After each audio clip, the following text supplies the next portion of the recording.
नमस्कार yoga fit Odisha YouTube channel को आपको स्वागत।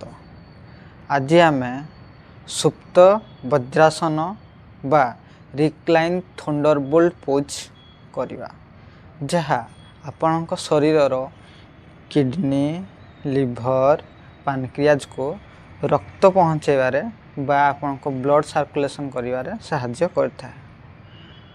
प्रथमे आपण वज्रासन रे बसी जातु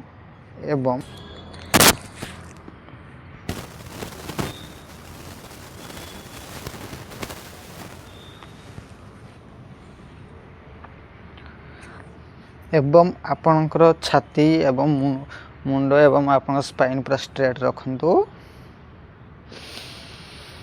नॉर्मल ब्रीदिंग नियंतु।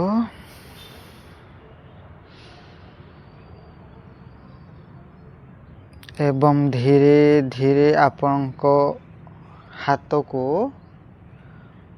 आपणको पछ पाखरे पापुली को रखंतु एवं आपणको हिप रो पछ पाखरे पापुली को रखंतु एवं धीरे धीरे आपणको पिठी एवं मुंड को धीरे धीरे पछ को करंतु एवं धीरे धीरे धीरे धीरे आपण मुंड को तलकु नियंतु एवं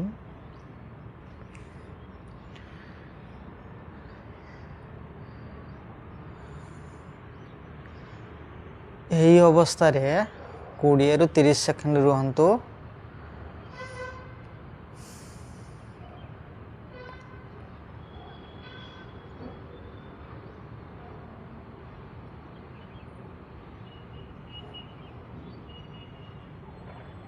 आपणक मुंड पूरा भुई रे लागिबो एवं आपणक आंठू भुई रे लागिकी रहिबो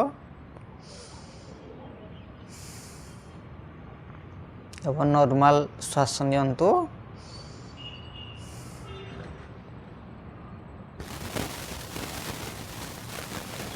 एवं धीरे धीरे धीरे धीरे वज्रासन को आसी जातु।